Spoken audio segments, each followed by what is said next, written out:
kami sudah ke sana naik sepeda motor. Ya.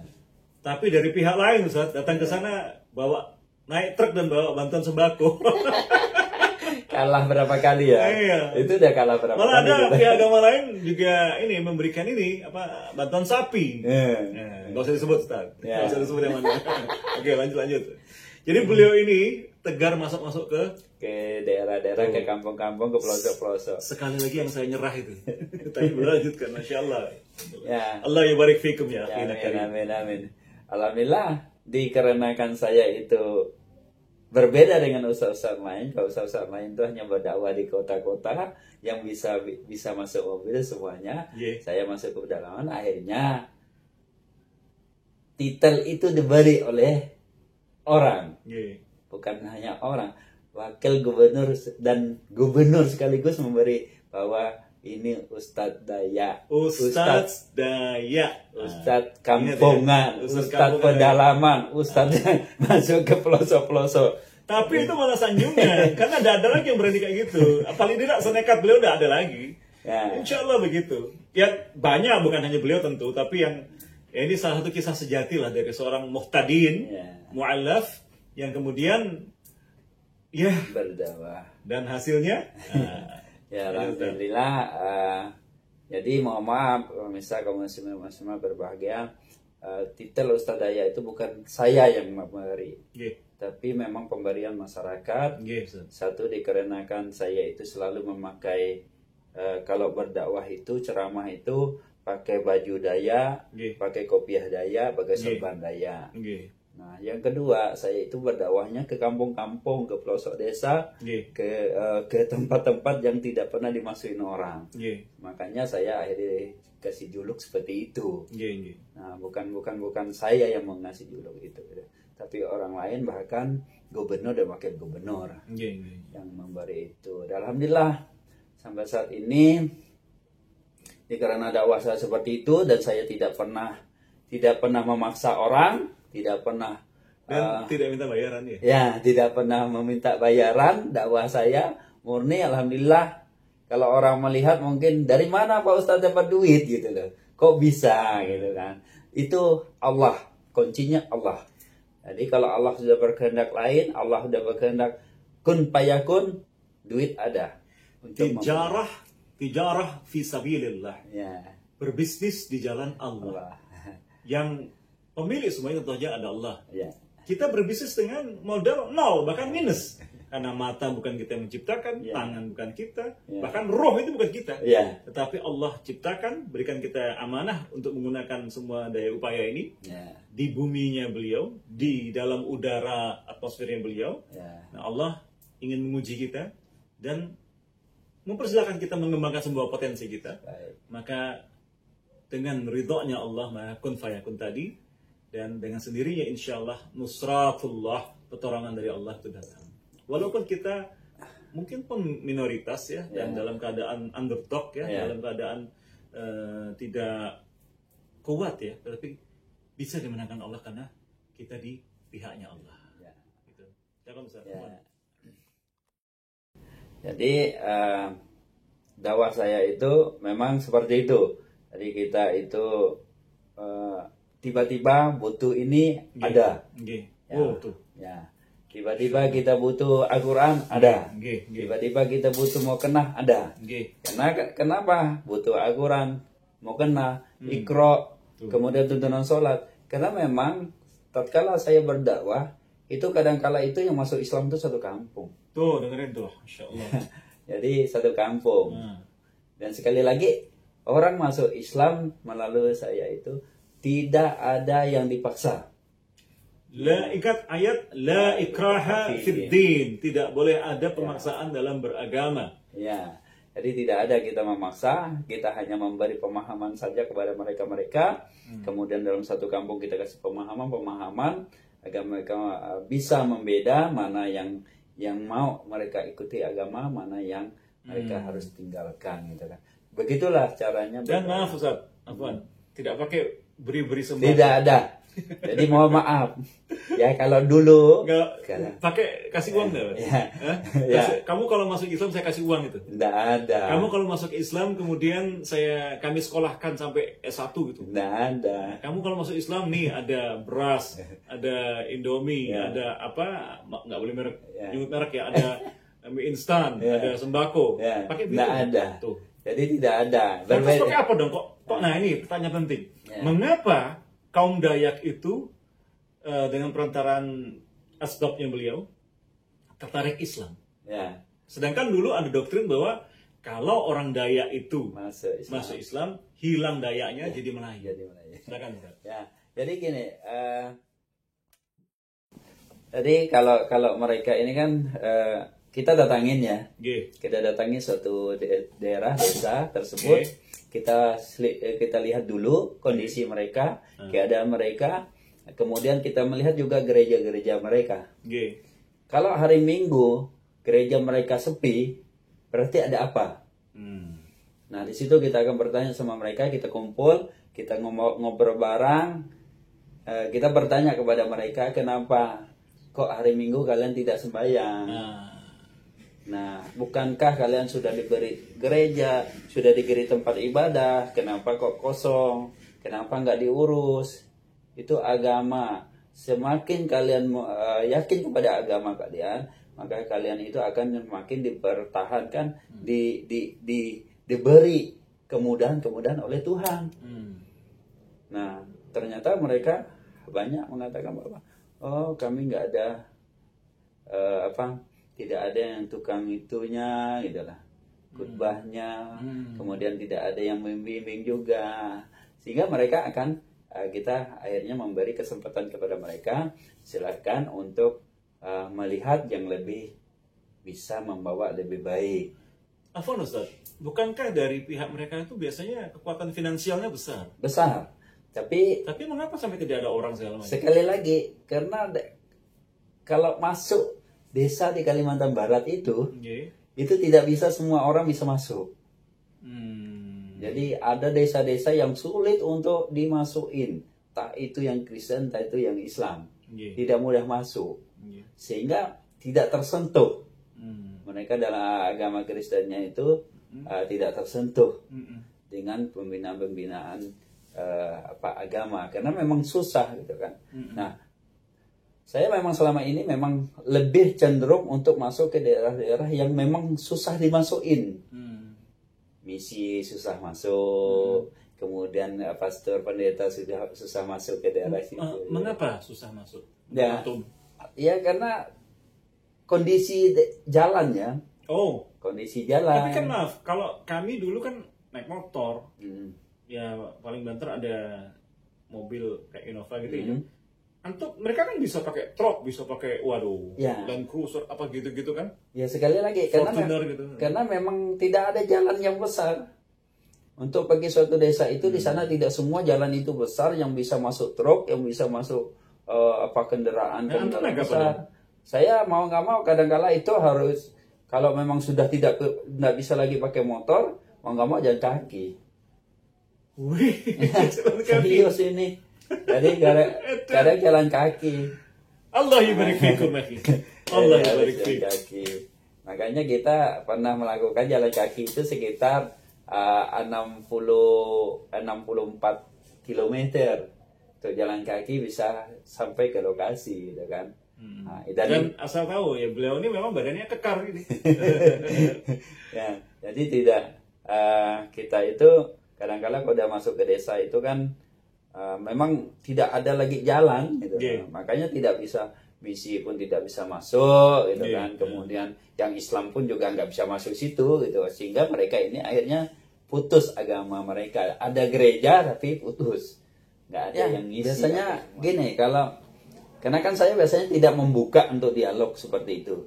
Tapi kadang-kala kita istilahnya itu ya ngomong-ngomong lah gitu, ngomong-ngomong, tapi bukan masalah agama. Karena saya hanya memberi contoh-contoh aja lah. Biasanya kalau kami, biasanya kalau yang Islam ini, biasanya harus melakukan ya kalau tidur ada bersih-bersih, kemudian kalau cebok ada bersih-bersih, ini semua.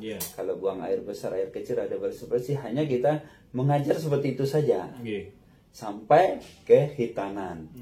Nah, untuk lebih sehat, lebih bagus, biar tidak bau, biar kemaluan tidak bau, biar kemaluan itu bersih, tidak penyakit, lebih baik kita sunat. Nah, kita lakukan sunat mereka, anak-anak mereka.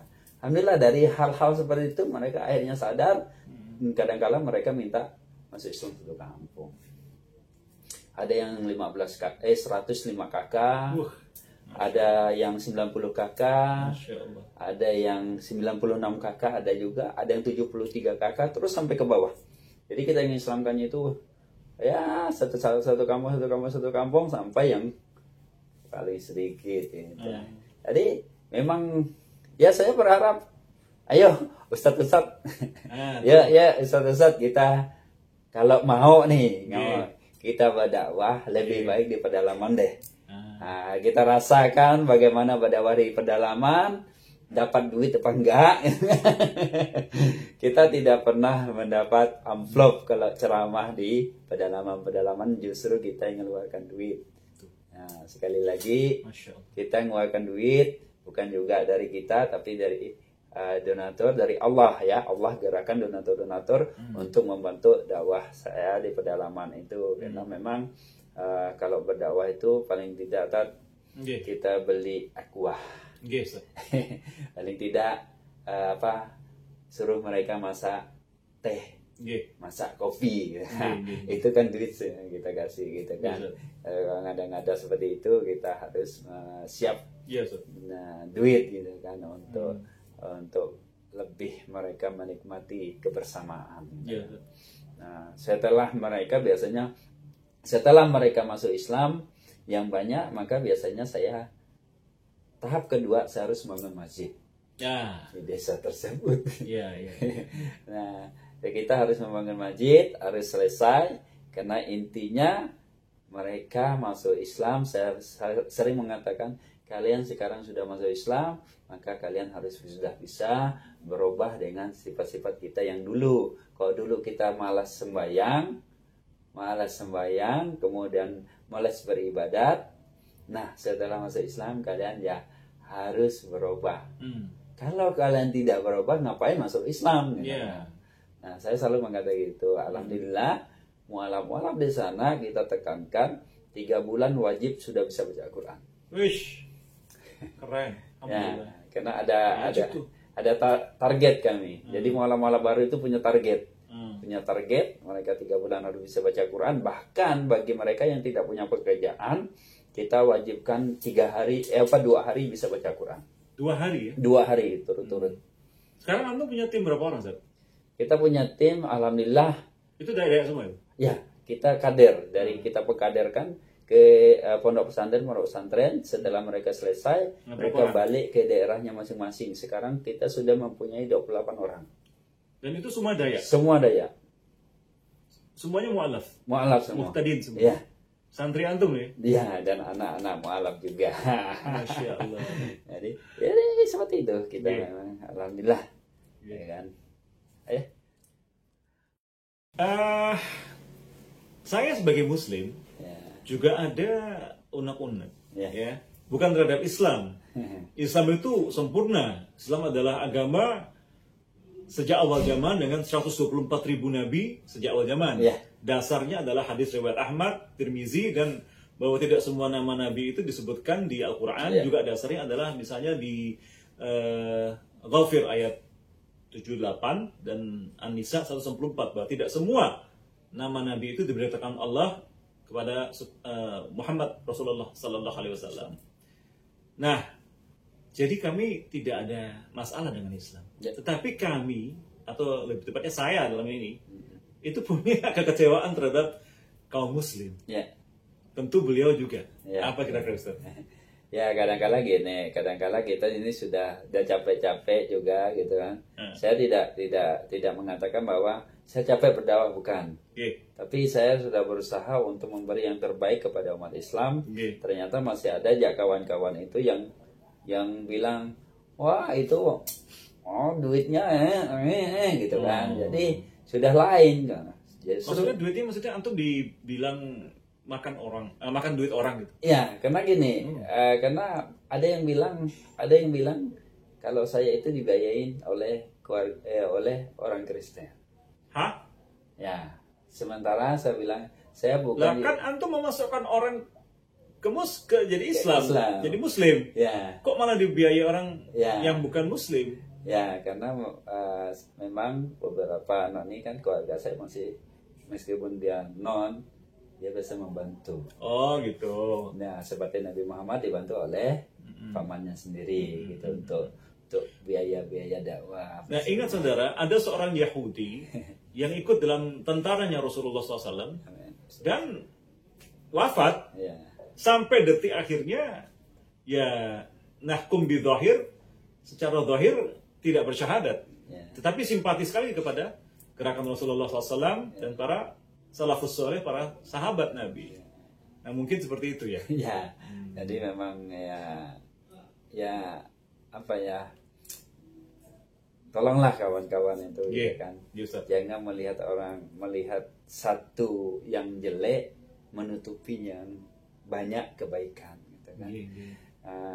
Kita ini bukan apa ya, saya masih ingat bagaimana zamannya Rasulullah berjuang gitu kan, para sahabat berjuang, terutama Abu Bakar itu berjuang bagaimana gitu ya kita hormati gitu loh.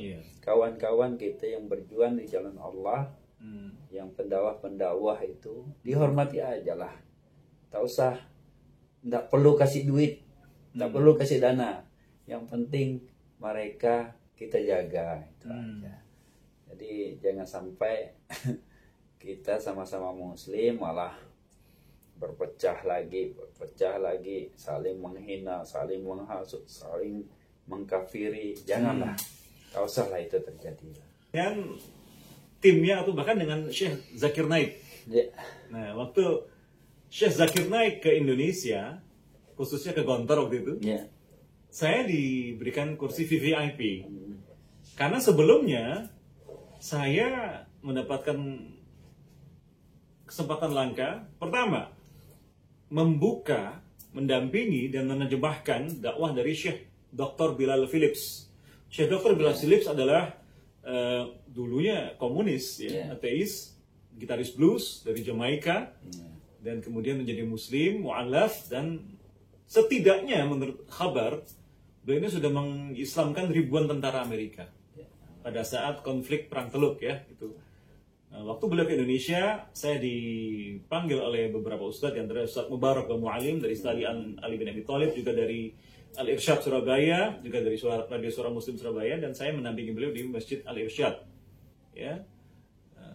Dan kemudian, beberapa tahun kemudian, Syekh Yusuf Estes dari Amerika yang mantan penginjil, penjual alat musik, penginjil dan orang Texas itu ke Surabaya, juga saya yang membuka, mendampingi, menerjemahkan Syekh Yusuf Estes. Nah, beliau di timnya Syekh Zakir Naik.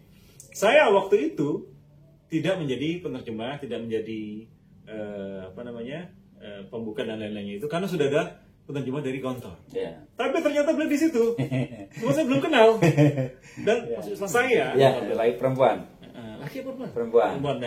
Perempuan. Dan kemudian itulah butuh waktu bertahun-tahun dari waktu itu sampai akhirnya qadarullah, sekali lagi di pertemuan Matra ini, masyarakat adat Nusantara, dan memang Kanjeng KGPAA Mangku Alam 2 atau Adinda Rendra ini teman baik kami. Dan beliau mengundang kami sebagai tamu kehormatan di sini. Qadarullah satu kamar pula gitu. Tapi sekali lagi tidak ada kebetulan bagi Allah. Mungkin itulah asbabnya juga mengapa akhirnya kita bisa membuat rekaman ini, Ustaz. Gitu. Kalau misalnya kita besok wafat, ini sudah insya Allah sudah ada warisan kita nih. Dan bukan untuk sombong-sombongan ya, untuk berbagi saja. Siapa tahu ada manfaat dari pembicaraan ini. Baik Ustaz, itu tadi ada lagi kekecewaan. Berkaitan dengan Zakir Naik, alhamdulillah sampai sekarang kami punya grup khusus ya. Kami punya grup khusus, termasuk di situ ada Zakir Naik. Jadi kami punya grup internasional ya, pendakwah internasional di AA itu khusus internasional. Jadi termasuk ada murid-murid Zakirnaik juga masuk di situ, Zakirnaik masuk di situ. Dan alhamdulillah Manasem Ali juga dulu ada di situ. Nah sekarang kami tinggal yang Indonesia ini tinggal berapa orang saja gitu kan. Ini Ustaz Nababan di situ? Ustaz Nababan di situ. Oh. Ya, karena memang ada mereka milih. Baik, oke. Jadi itulah itu. Dan sekali lagi Ustaz, saya ingin menggali nih karena saya juga ada ya kekecewaan sih undang-undang ya. Muhtadin sebagai mu'alaf yang dari dulu bukan agama Islam kemudian masuk ke Islam dan menghadapi situasi internal umat Islam yang umatnya ya, bukan agamanya ya, bukan ajarannya ya. Karena siapapun yang menjalankan ajaran agama Islam dengan benar pasti insya Allah jadi orang baik dan benar. Nah, kira-kira apa Ustaz? Masukan antum atau teguran antum deh, boleh? Ya, saya gini aja lah. Untuk kawan-kawan ini, saya mau maaf gitu kan. Jadi mau maaf sebesar-besarnya, terutama khususnya mu'alaf lah. Jangan hanya karena mu'alaf lalulah megang mic gitu kan. Nah itu coba. Tahu kan siapa? Ya, cobalah gitu. Coba kalau memang pengen sekali gitu. Dianggap menjadi ustadz gitu lah. Misalnya lah gitu. Dia jadi ustadz atau apa. Belajar dulu lah gitu lah. Belajar dulu atau mondok dulu gitu kan. Meskipun saya bilang nggak lama, 6 bulan, 1 tahun gitu kan. Yang penting mondok dulu, rasakan dulu bagaimana kita mencari ilmu gitu. Jangan tiba-tiba hanya gara-gara mu'alaf lalu megang mic disuruh jadi ustadz dari kiai gitu. Saya jadi ingat nih, nggak saya sebut nama ya, tapi mantan binaan saya dan Ustadz Ali Hasan Bawazir, 2 orang ini nauzubillah. Atau yang ada lagi yang lainnya gitu. Ya, tapi biarlah kami tetap doakan dari jauh. Dan kalau ada kebaikan dari mereka kami tetap sebut, kami bantu walaupun mungkin mereka tidak sadar. Tetapi kami juga tetap mendengar fitnah-fitnah mereka, kebohongan-kebohongan mereka terhadap kami, terhadap kaum dai yang lain. Tapi kami diam saja karena Allah tidak. Allah wala naum ya akhi, hati-hati ya akhi. Hati-hati. Allah kalau sudah turun tangan, antum lewat semua sudah. Betul. Oke, terus apa lagi Ustaz? Saya juga berharap kepada kaum muslimin dan muslimat berbahagia. Marilah kita bersatu. Sekali lagi kami punya slogan itu mu'alaf berseru, muslim bersatu. Nah, itu maksud dan tujuan kami. Ya, hargai kami yang memang betul-betul sudah pernah belajar di pondok santren, sudah belajar kitab-kitab apa semuanya. Hargai kami untuk berdakwah gitu. Jangan sembarang mu'alaf baru masuk terus disebut ustaz. Iya. Astagfirullah. Janganlah gitu kan. Baca alif bata sah saja. Alhamdulillah bagaimana ya? Gitu. Karena ada di Kalimantan Barat tidak bisa ngaji gitu. Tidak bisa saya kira ikro aja dia nggak tahu gitu, tapi ya sekali lagi dia menjadi pemimpin gitu. Kan luar biasa gitu kan. Kepada kalian yang khalayak ramai, kami para penekun studi ilmu perbandingan agama itu ada lapisan-lapisannya.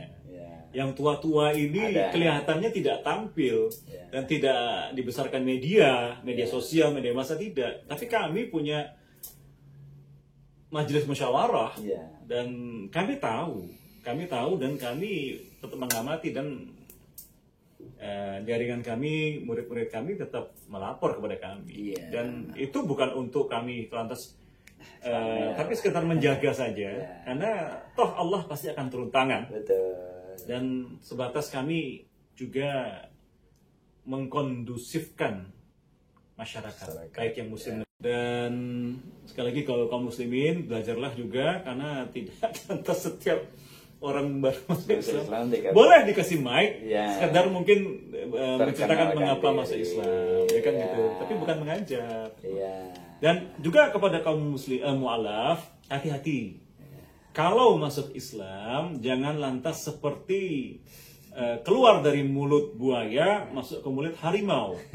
Karena di dalam Islam sendiri ada para pembina mu'alaf, asatis, tuan guru mungkin, habaib atau syekh atau kiai atau apapun namanya lah guru, yang sebenarnya ilmunya mungkin masih kurang atau bahkan maaf sesat. Hati-hati. Jangan seperti keluar dari mulut buaya, lantas malah masuk ke mulut harimau. Hati-hati betul. Ini masalah akidah. Akidah ini kata dasarnya akad, perjanjian dengan Allah. Kalau keliru, nah itu. Seperti ada kasus, ya maaf ini saya alami. Kami membina mu'alaf, sebentar tidak seperti beliau ini, di Melak. Sudah kami tinggal dengan cukup benar, insya Allah semampu kami, the best we could. Dan kemudian selang beberapa bulan kami telepon, bagaimana Ustadz di sana? Ada teman-teman tetap di sana kan di Hidayatullah segala macam. Waduh Ustadz, kacau nih. Apa? Ahmadiyah masuk. Mu'alafnya tertarik karena Ahmadiyah sama. Kasih sapi. Ya Allah, itu. Ajarannya sama. Ngakunya sama. Nah, mu'alaf ini kan lugu. Iya. Juga ada lagi kan targeting ya dari atasan-atasannya mereka itu kan tentu saja ini kayak macam lomba-lomba. Kamu sudah masuk ke grup kita ada berapa orang gitu. Dan kayak member get member ada rewardnya dan betul. Ustadz, ini kalau boleh ya, semoga tidak riak. Semoga menjadi ibrah saja. Amin. Sekarang ini, apa benar Ustadz? Mayoritas atau 80%, 90% kaum Dayak itu sudah Muslim, apa benar? Ya, alhamdulillah hasil musyawarah dan pertemuan kami se-Indonesia ya, itu memang menyatakan bahwa hasil survei memang kami yang Dayak itu sudah 90% beragama Islam. Allahu Akbar. Kira-kira populasi kaum Dayak ini berapa juta? Kalau populasinya saya nggak terlalu ya. Yang jelas memang saat ini memang kita sudah bukan hanya saya, memang kan ada statistik kependudukan. Nah, mereka setiap tahunnya itu selalu mengatakan bahwa perkembangan Islam luar biasa. Kalau nggak salah, antum dapat penghargaan atau pujian ya dari pimpinan daerah. Betul. Jadi beliau mengatakan karena katanya kita harus bersyukur dengan Ustadz Manhuri karena dari 2019 sampai 2021 itu Islam meningkat 4,2%. Antum ada harapan gitu?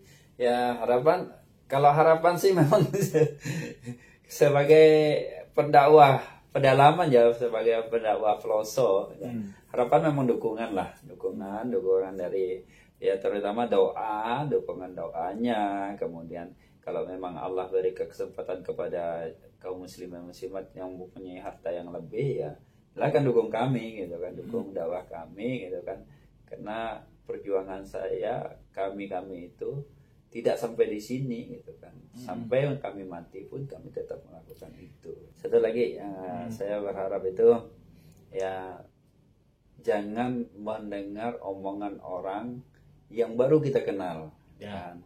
Ya lebih baik kita tabayun. Ya lebih baik kita tabayun sebelum kita memvoniskan orang itu seperti itu gitu kan. Itu perintah Allah di Al-Hujurat, surah Al-Hujurat itu. Fatabayyanu. Ya. Jadi jangan langsung memvonis orang. Ya, dapat berita, dapat angin, kemudian kita pun langsung percaya, langsung memvonis orang tersebut. Apalagi malah nyebarin. Menyebarkannya kemana? Ini sudahlah jelas. Tabayun tidak, malah ikut menyebarkan. Hati-hati ya. Ini jari ini ya, jempol atau mulut atau panah ini semua akan dihisap ya, akhi. Ya itu saja sih saya kira seperti itu. Pokoknya yang penting jangan menerima angin dari orang kemudian divonis orang tersebut. Kita semua harus ditabayunkan. Hati-hati ya. Gitu. Ya. Nah, terakhir Ustaz apa lagi? Terakhir saya minta kalau memang ada yang ingin khususnya di Kalimantan Barat yang ingin langsung bisa datang langsung ke Pusat Pembinaan Mu'alaf Kalimantan Barat dan Pusat Pengislaman Indonesia ya. Itu ada di Jalan Adi Sucipto, Gang Haji Munab nomor 5A. Diulang Ustaz mungkin. Ya. Jalan Adi Sucipto, Gang Haji Munab ya. Gang Haji Munab nomor 5A. Di WhatsApp Studio Ustadz Dayak. Ustadz Dayak WhatsApp Studio. Kota Pontianak. Kalau pengen melihat orang yang masuk Islam, silakan datang sana. Dan insya Allah saya tahu beliau di sini juga hadir bersama Sultan Melvin. Dari Kerajaan Kota Pontianak. materi ya, gitu ya. Tadi kami juga ada di pertemuan para sultan, para raja, jadi saya juga walaupun belum kenal. Beliau kemarin dia mengenalkan kepada saya, tapi lupa. Dan saya juga sedang pergi ke tempat lain, sedang belanja dengan beliau. Baik.